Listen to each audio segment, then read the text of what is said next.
하나님의 은혜 가운데 새로운 해가 밝았습니다. 새해에는 하나님의 도우심과 인도하심을 힘입어 믿음과 삶에서 승리하시기를 우리 주 예수 그리스도의 이름으로 축복합니다. 아멘. 창세기 1장 2절에 보면 세상이 창조되기 이전의 상태를 땅이 혼돈하고 공허하며 흑암이 깊음이 있고라고 표현을 하고 있습니다. 그러나 이것만으로 끝나는 것이 아니라 하나님의 영은 수면 위에 운행하시니라로 끝맺고 있습니다.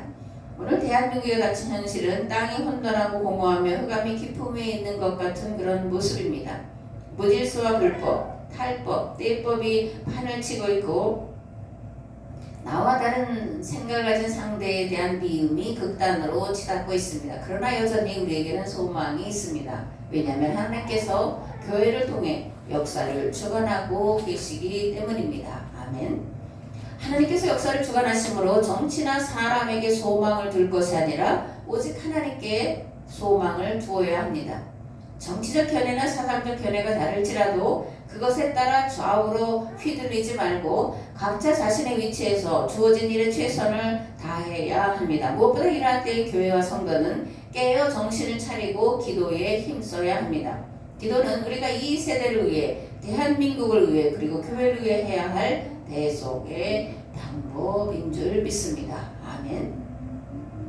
예수님을 주와 그리스도로 믿고 따르는 자들은 예수님이 가신 십자가의 길, 곧 대속의 길을 가는 자들입니다. 대속의 길을 간다는 것이 구체적으로 무엇을 어떻게 해야 한다는 거냐. 첫째, 과거의 교회가 잘못 갔던 것을 철저히 회개하고 돌이키는 겁니다. 둘째, 살아있는 순교주, 대속의 삶을 살아가는 것입니다. 올 한 해 대속의 삶을 사셔서 우리가 살아가는 대속의 삶을 통해서 한국 이런 혼란한 상황이 속히 정상화되고 또 교회가 제자리를 찾아서 세상을 살려내는 사명을 감당하는 한 해가 되었으면 좋겠습니다. 아멘. 새해 첫 주에 함께 나눌 말씀은 고린도후서 1장인데 먼저 1절에서 10절 말씀을 봉독하겠습니다.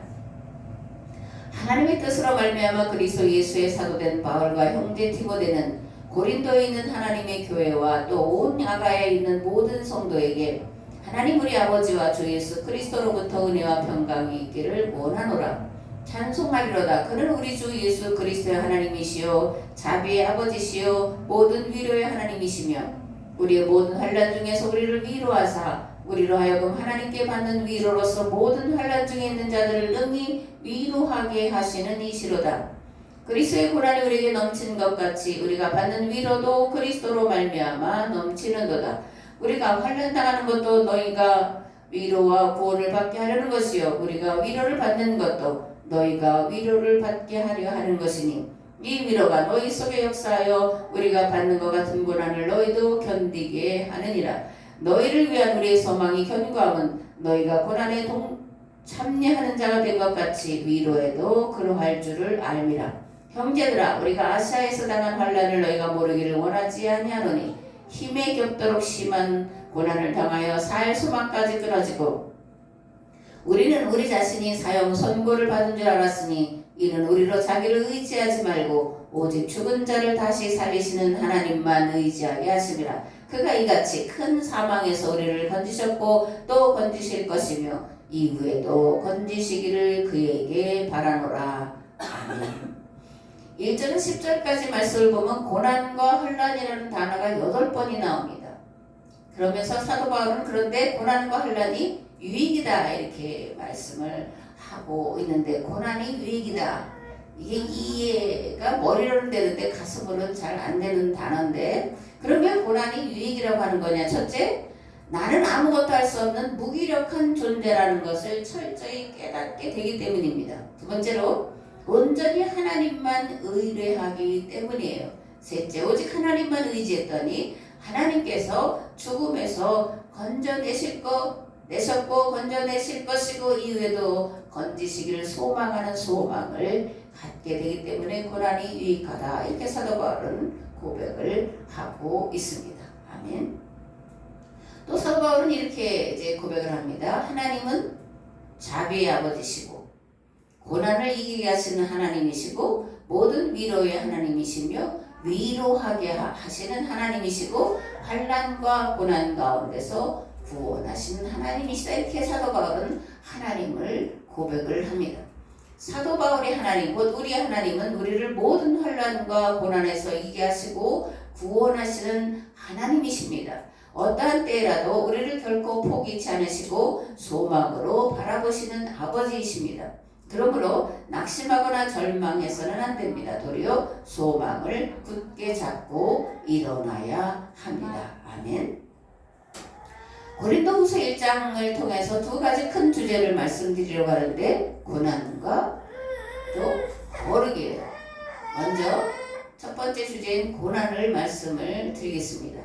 고난이라는 주제는 이스라엘 역사와 교회사의 가장 큰 오해를 불러온 단어 중에 하나입니다. 그러면 왜 고난이라는 단어가 이스라엘 역사와 교회사에서 가장 큰 오해를 불러왔다라는 거냐? 이건 이제 바벨론 포로기를 우리가 이제 이해를 해야 되고, 포로기 신학을 우리가 이해를 해야 되고, 그리고 교리를 이해를 해야 이 말이 무슨 말인지 이해할 수 있는데, 바벨론 포로기 유대인들은 자신들이 노예살이 하는 것은 계약법을 어긴 죄 때문이라고 생각하고, 이것을 바탕으로 참회의 신학고 신명기 신학을 발전시켰고, 여기에서 인과응보 교리가 태동하고 있고, 이것을 적용해서 마침내 돌아오게 된 것이 이제 바벨론 포로 귀환이었습니다. 문제는 이 바벨론 포로기에 적용되었던 신학과 교리를 여전히, 그리고 그것을 강화시켰다라는 데 있습니다.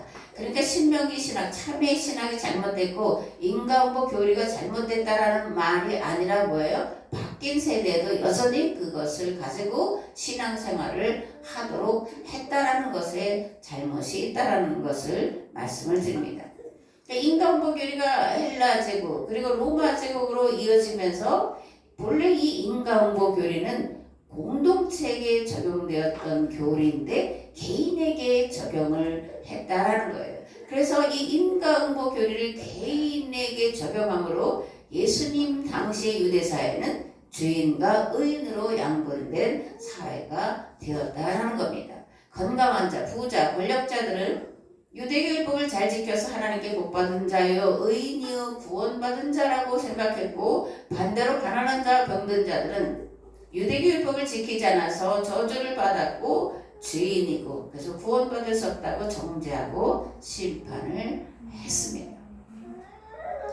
그렇다면 성경은 성경이 말하는 죄는 뭘까? 윤리 도덕적인 죄가 아니라고 말씀을 드렸습니다. 성경이 말하는 죄, 성경이 규정하는 죄는 계약을 어긴 거예요. 그런데 계약을 어겼다는 것은 신앙생활을 안 했다라는 것이 아니라 신앙생활을 잘못했다라는 것을 말하고 있다는 것을 우리가 알아야 합니다. 이스라엘이 가나안 땅에 들어가서 보여주어야 할 체제는 거룩한 체제였는데, 거룩한 체제란 뭐냐면 안식일, 안식년, 희년 제도를 통해서 이스라엘 사회를 차등이나 차별 사회가 아니라 균등한 사회로 만드는 것이었다라는 겁니다. 그런데 왕조기로 들어서면서 뭐예요? 여호와 신앙을, 거룩한 삶을 살아가는 것이 아닌 성전에서 제사 드리는 것으로 대체시켜 버렸고, 이 성전에서 제사로 하나님을 영화롭게 한다라는 그것 자체가 바알 체제라는 것을 이들이 몰라서 결국은 바알 체제로 갔다가 멸망을 당하고 말았는데, 아모스는 이것에 대해서 베델에 가서 번제하며 길갈에 가서 죄를 더하며 아침마다 너희 희생을 3일마다 너희 11조를 드리며 누룩 넣은 것을 불살라 수은제로 드리며 낙헌제를 소리내어 선포하려무나 이스라엘 자손들아, 이것이 너희가 기뻐하는 바니라 주 여호와의 말씀이냐. 이렇게 비판의 목소리를 높이고 있습니다. 아모스에 의하면 성전에서 짐승으로 제사하는 것은 하나님께 죄를 더하는 것이고, 그 죄의 결과는 나라가 망하고 백성들은 도륙을 당하고 살아남는 자는 포로로 끌려갈 만큼 심각한 죄라고 선포했는데, 실제로 이제 이 선포한대로 이루어졌잖아요. 아시리아는 북이스라엘을, 바벨론은 남유다를 멸망시켰고 특별히 바벨론은 남유다의 사람들을 포로로 끌어갔습니다. 그런데 이 포로로 끌려가기 전에 활동한 네레미야는 70년 만에 고향으로 돌아오게 하시겠다 이런 이제 말씀을 선포를 하죠. 그래서 이들이 이제 바벨론에 가서 신명기 신학, 즉 참회 신학을 발전시키는 거예요. 그리고 이스라엘 공동체가 잘못해서 지금 노예 사회를 다시 경험하고 있다고 하는 인과응보 교리를 이스라엘 개혁 공동체에 적용시켰고, 그리고 이들이 강고에 정말 회개와 성경을 부지런히 자녀들이 가르치는 그런 교육을 통해서 하나님께서 예레미야를 통해서 약속하신 70년 만에 돌아올 수가 있었습니다. 그리고 에스라와 느헤미야의 헌신과 각고의 노력으로 율법을 경전으로 하는 유대교를 세우고 철저하게 율법과 계명대로 살려고 몸부림을 쳤습니다. 그 결과 얼마 못해서 세계 제1의 교육도시 중 하나가 되었고, 뛰어난 상술로 가는 곳마다 상권을 차지하여 그 지역 경제를 주름잡는 그런 이제 일들을 한 것을 우리가 역사 속에서 볼 수가 있습니다. 그런데 이제 뭐가 문제냐면 헬라 제국이 등장하면서부터 더 이제 심각한 문제가 생겼는데, 헬라 제국은 헬라 문화로 세상을 바꾸려는 정책을 가졌다라는 거예요. 그런데 다른 나라들은 이 헬라 정책을 받아들여서, 그래서 이집트의 알렉산드리아라든가 이런 데는 굉장한 이제 학문이 발달하고 교육도시로 유명해지고, 그리고 시리아의 안디옥이나 에베소나 이런 지역들이 이제 헬라 문화의 본거지로서 역할을 했는데, 문제는 유대인이었다는 겁니다. 이 헬라 제국의 헬라화는 유대인들의 정체성과 신앙의 정체성을 앗아가는 데에 가장 강력한 이제 무기로 등장을 하게 되고, 이것을 이겨낸다는 것은 사실 거의 불가능에 가까운 일이었습니다. 그런데 바리새인 서기관들은 이것을 극복하기 위해서, 그죠? 특단의 조치를 이제 만들어내는데 뭐예요? 계명을 조항으로 만들고 문자대로 지키도록 함으로 이 헬라화를 막아내는데 1등 공신의 역할을 했습니다. 특별히 안식일법을 강조하여 안식일을 철저히 지키면 모든 계명을 지키는 것이고, 반대로 안식일을 지키지 않으면 모든 율법을 범하는 것이고, 그 결과 구원에 이를 수 없다고까지 이렇게 이제 강력하게 안식일법을 강조를 하고 적용을 했습니다. 그래서 안식일에는 무노동이 원칙이었고, 안식일에 갈 수 있는 거리는 왕복 1km로 제한시켜놨고, 음식교례를 철저히 지키도록 하므로 이방인과 접촉을 원천 차단해 버렸습니다. 그리고 삶에서 여러 가지 어려움을 겪는 사람들에게는 인과응보 교리를 적용하여, 그래서 가난하거나 병든 것은 하나님의 말씀대로 살지 않아서 심판받은 거다. 또 안식일을 온전히 지킬 수 없는 자들을 죄인으로 정죄하고 심판해서 예수님 당시 사회는 의인과 죄인으로 양분된 사회가 되었다 이런 거예요. 근데 이제 인과응보 교리는 오늘 교회에도 그 위력이 대단합니다. 그죠? 얼마 전에 어떤 이가 뭐예요? 비행기 사고를 하나님이 그렇게 하셨다. 또 뭐 주사파라든가 공산주의 세력 때문에 하나님 심판하셨다. 그렇게 이제 말을 하는데, 그렇게 적용해서는 안 되는 얘기죠. 물론 죄가 원인이 돼서 올 수도 있습니다. 그러나 개개인의 삶에서 오는 이런 질병이나 어려움이나 실패나 이런 것들을 예기치 않은 어떤 사건과 사고를 죄를 지었음을 하나님이 심판하셨다라고 하면 곤란하다라는 겁니다. 계속 그것이 지탄의 대상이 되고 있잖아요. 개인이 겪는 고난은 말 그대로 개인이 겪는 고난으로 봐야 되는 거예요. 그 고난을 우리가 같이 아파할 수 있고, 그죠? 같이 공감할 수 있고 위로할 수 있고 그렇게 하는 것이 한 민족이라고는 그런 공동체성 안에서는 마땅히 해야 될 일이라는 것을 우리가 알아야 됩니다. 그런데 이제 인간보 교리는 본래 공동체에 적용시켰다라는 거죠. 그래서 오늘날 이 사회가 당하는 또는 교회가 당하는 고난을 어떻게 이해되냐? 개인의 잘잘못으로 적용하고 이해할 것이 아니라 뭐예요? 공동체 속에서 이해해야 한다라는 겁니다. 교회와 하나님과의 관계는 개인과 개인의 관계가 아니에요. 1대1로 단독자로 선다라고 하지만 그것은 출발하는 시점이지만 교회 안에서 세례받고 또는 입교인이 되고 하는 그런 과정을 통해서 이제 공동체의 일원이 되었다라고 하는, 그래서 공동체 속에서 공동체 일원으로 살아가는 거라는 것을 우리가 분명하게 인식을 하며 살아가야 됩니다.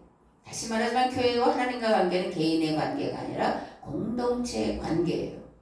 교회는 신앙 공동체에 속하여 살아가는 이들의 모임을 말하고 개인은 공동체의 일원으로서의 개인을 말하는 것으로 사도바울은 교회를 그리스도의 머리고 성도는 그리스도에게 붙어있는 각각의 지체다, 한 몸이다, 이렇게 말씀을 하고 있습니다. 그러므로 교회에 속한 개인의 고난은 개인의 고난이 아니라 뭐예요? 공동체의 고난으로 끌어안고 함께 해결해 나가야 한다라는 겁니다. 아멘.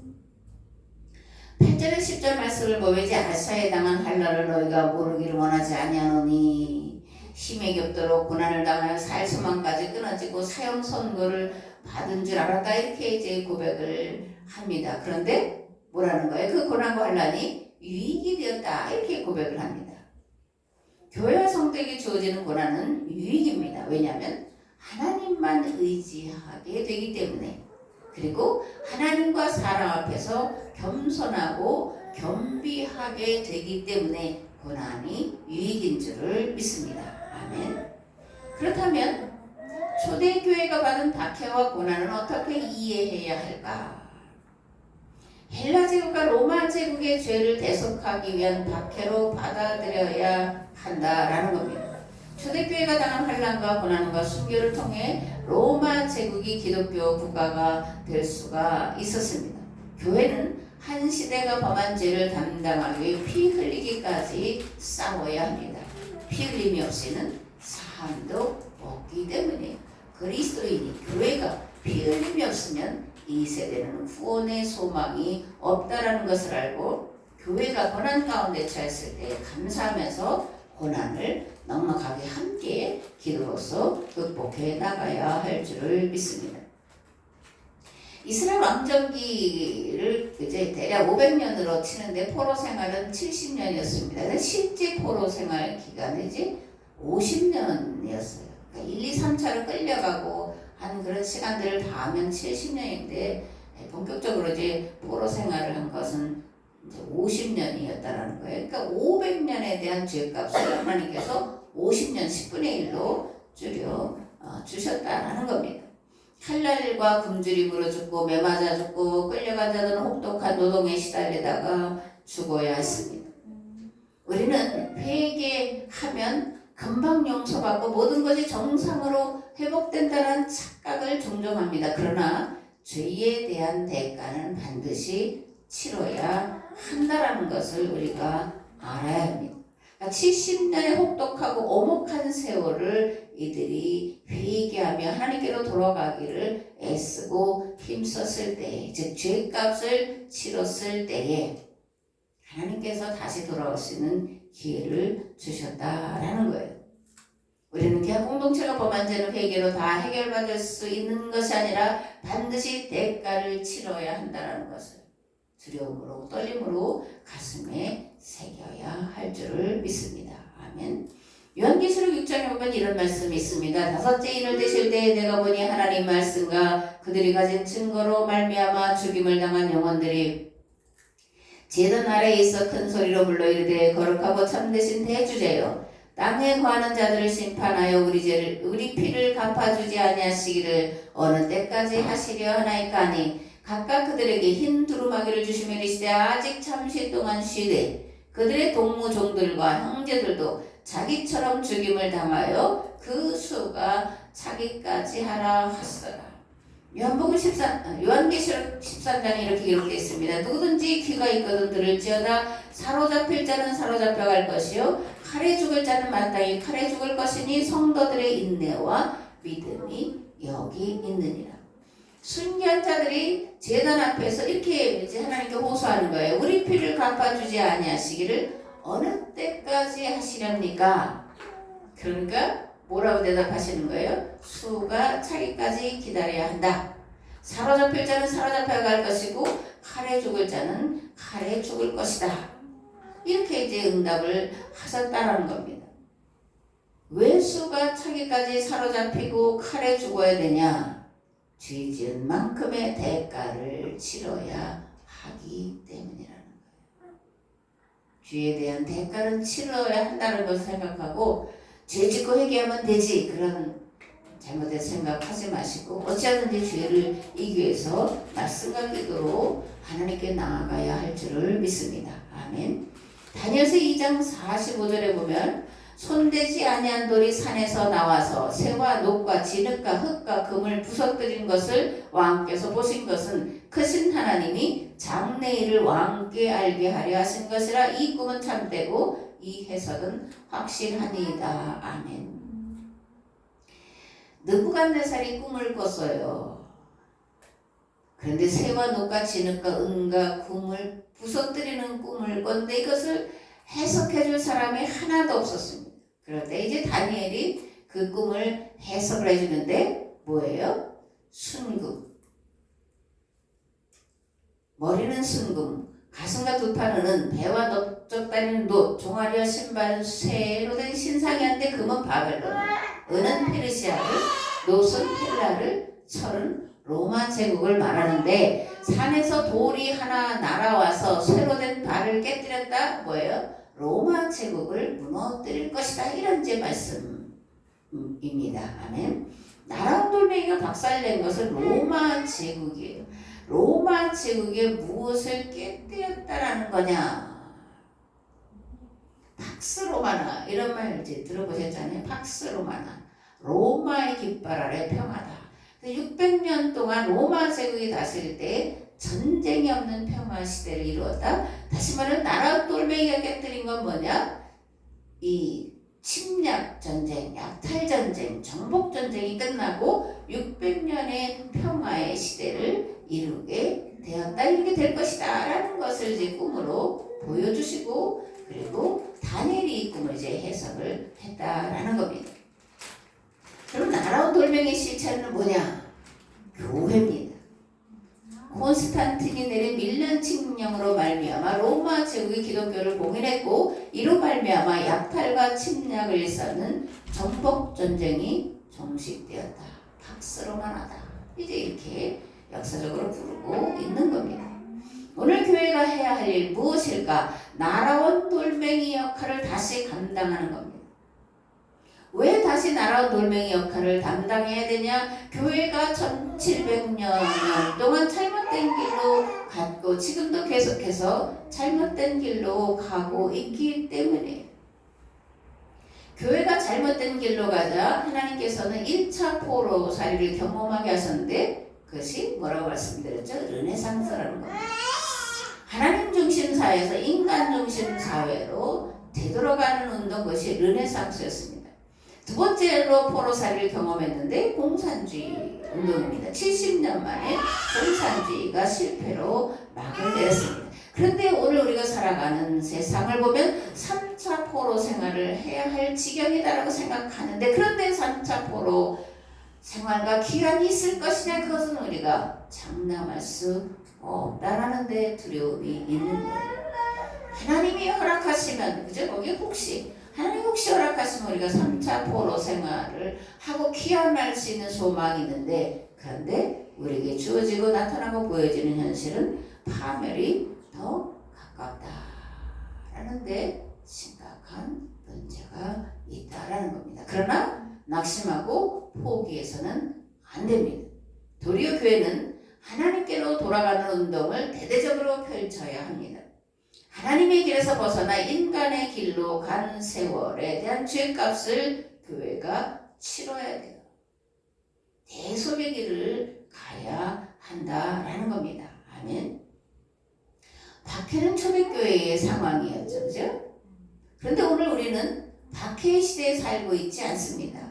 순교하고 싶다고 해서 순교가 마음대로 되는 시대도 아니고 순교할 수 없는 그런 시대를 살아가는데, 그런데 오늘 우리가 또다시 순교를 해야 될 상황이라고 말씀드리면, 그럼 무엇을 하는 것이 오늘 우리가 해야 되는 순교냐? 죽는 순교가 아니라 뭐라는 거예요? 살아있는 순교, 살아가는 순교를 해야 한다라는 겁니다. 아멘. 우리가 살아있지만 매일 죽음을 경험하는 삶, 대속의 삶, 그것이 살아있는 순교다라는 겁니다. 1700년 동안 잘못 간 이 세월에 대한 죄값, 우리가 살아있는 순교로 담당하고 감당해 나가야 할 줄을 믿습니다. 이 1700년에 대해서 10분의 1로 하나님께서 우리에게 그 죄값을 물으시면 170년이 가야 되는데, 과연 이 지구가, 인류가 170년을 견뎌낼 수 있을까는, 그죠? 모르는 상황이에요. 그런데 이것은 그냥 문자적으로 170년 그것이 아니라 이 시기는 늦출 수도 있고 당길 수도 있다라는 거예요. 고난과 환난의 시간을 줄일 수 있고 줄여야 하는데, 그것은 절박함의 크기, 내가 얼마만큼 절박함을 느끼느냐, 그 강도에 따라서 달라진다는 것을 우리가 알고, 정말 절박함으로 견딜 수 없고 포기할 수 없는 마음으로 하나님 앞에 나아가야 할 줄을 믿습니다. 첫째로 지나온 세대의 죄에 대해서 견딜 수 없는 안타까움과 절박함으로 회개할 때 하나님께서 그 기간을 줄여주실 줄 믿습니다. 둘째, 하나님과 성경과 역사를 바로 아는 일에 힘쓸 때에 그 기간을 줄여주실 줄 믿습니다. 셋째, 각자 서 있는 자리에서 할 수 있는 일에 최선을 다할 때에 고난의 기간을 줄여주실 줄을 믿습니다. 아멘. 그러면 이제 그냥 믿습니다, 그렇게 하고 지내는 것이 아니라 우리가 실천해야 될 실제 실천 강령이 있어야 되는데, 뭘 해야 될까? 절제해야 되고 전략을 해야 합니다. 넘쳐나서 쓰레기 버리는 것을 그냥 아무 죄의식 없이 버리고, 남겨서 버리고, 그죠? 먹다 맛없다고 버리고, 버리는 일들을 없어야 돼요. 옷이 여전히 있는데 또 새 옷 사입고 뭐 그렇게도 해서 경제가 돌아가야 한다고 말하지만, 그러나 절제하고 전략해야 합니다. 필요한 것만 가지면 되는 거죠. 그리고 가정에서 자녀들에게 열심히 신앙 교육을 시키고 훈련을 시켜야 합니다. 세상의 잘못된 제도와 조직과 법을 고치도록 해야 하는데, 이 일을 위해서 우리의 자녀들을 믿음뿐이 아니라 지식과 지혜가 뛰어난 인재로 키워내야 해요. 그냥 믿습니다만 하고, 그리고 능력이 없다면, 지혜가 없다면 그 사람을 쓸 수가 없습니다. 그러니까 그리스도인의 자녀들은 말씀과 기도에 전념하지만 또한 지식과 지혜도 뛰어나야 한다는 거예요. 그래서 잘못된 세상의 제도와 조직과 법을 고쳐야 한다는 겁니다. 그리고 하나님께서 역사하실 때까지 온전히 인내를 이루어야 한다는 겁니다. 그리고 모든 지혜에 뛰어나신 하나님의 평강이 우리의 마음과 생각을 지키시고 평강에서 평강으로 인도해 주실 줄 믿습니다. 아멘. 고린도후서 1장 11절에서 21절 말씀을 보겠습니다. 너희도 우리를 위하여 간구함으로 도우라. 이는 우리가 많은 사람의 기도로 얻는 자로 말미암아 많은 사람이 우리를 위하여 감사하게 하려 함이라. 우리가 세상에서 특별히 너희에 대하여 하나님의 거룩함과 진실함을 행하되 육체의 지혜로 하지 아니하고 하나님의 은혜로 행함은 우리 양심이 증언하는 바니 이것이 우리의 자랑이라. 오직 너희가 읽고 아는 것 외에 우리가 다른 것을 쓰지 아니하노니 너희가 완전히 알기를 내가 바라는 것은 너희가 우리를 부분적으로 알았으나 우리 주 예수의 날에는 너희가 우리의 자랑이 되고 우리가 너희의 자랑이 되는 것이라. 내가 이 확신을 가지고 너희로 두 번 은혜를 얻게 하기 위하여 먼저 너에게 이르렀다가 너희를 지나 마게도냐로 갔다가 다시 마게도냐에서 너에게 가서 너희의 도움으로 유대로 가기를 계획하였으니 이렇게 계획할 때에 어찌 경솔하였으리요. 혹 계획하기를 육체를 따라 계획하여 예의하면서 아니라 하는 일이 내게 있었겠느냐. 하나님은 미쁘시니라. 우리가 너에게 한 말은 이해하고 아니라 함이 없노라. 우리 곧 나와 실로아노와 디모데로 말미암아 너희 가운데 전파된 하나님의 아들 예수 그리스도는 이해하고 아니라 함이 되지 아니하였으니 그에게는 이해만 되었느니라. 하나님의 약속은 얼마든지 그리스도 안에서 이해가 되니 그러므로 그로 말미암아 우리가 아멘하여 하나님께 영광을 돌리게 되느니라.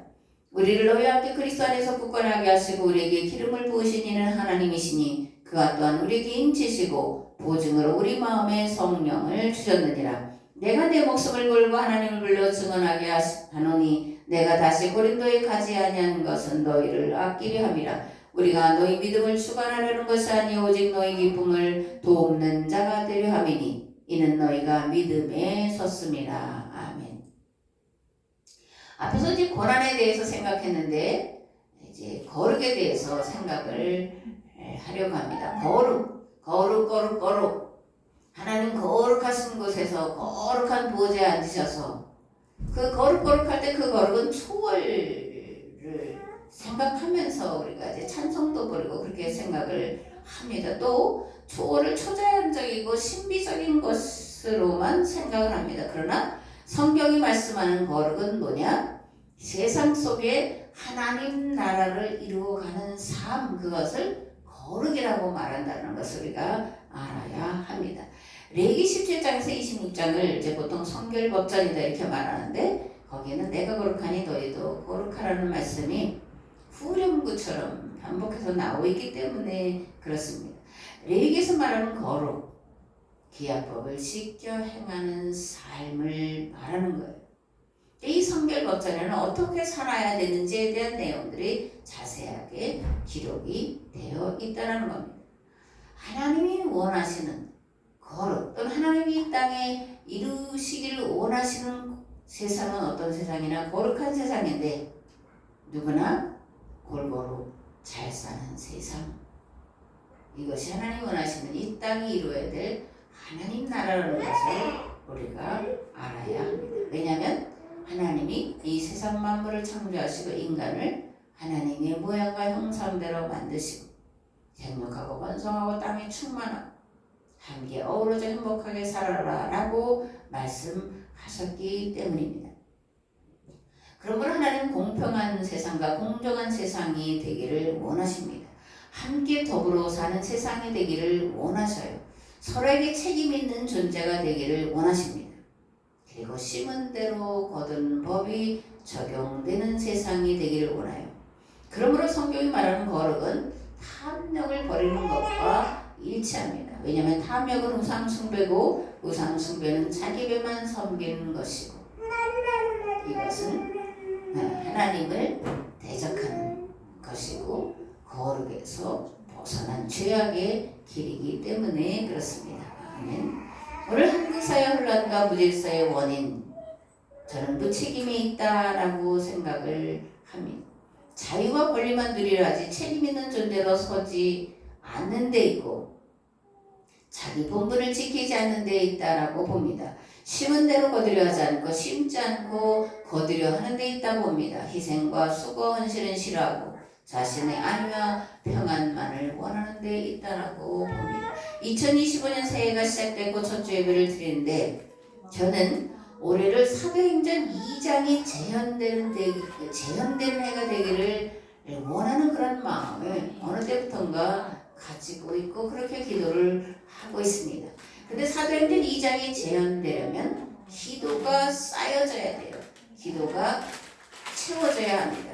근데 이 기도는 개인 기도가 아니라 교회 공동체가 드리는 기도여야 한다라는 거예요.